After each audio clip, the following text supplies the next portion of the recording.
Hard reset Google Pixel 10 Pro by using recovery mode. First of all, click and hold the power key, bring the power off menu and select restart button. Now when this disappears, click and hold volume down button, and now you will have to wait for around 10 or 15 seconds after we enter for bootloader.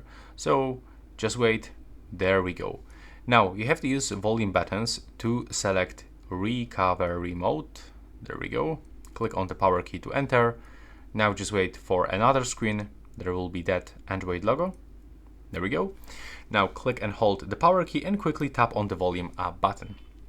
Now you will have to scroll for this one to wipe data / factory reset. Click on the power key.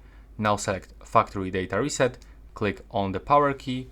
And as you can see right now, the reset is complete.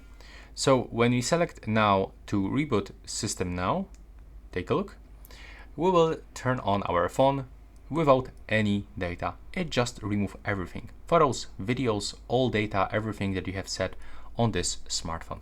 And yeah, that's pretty much it. After a few seconds, you will get the Android logo screen and you can set it up to your preferences. Thanks for watching and see you in the next one.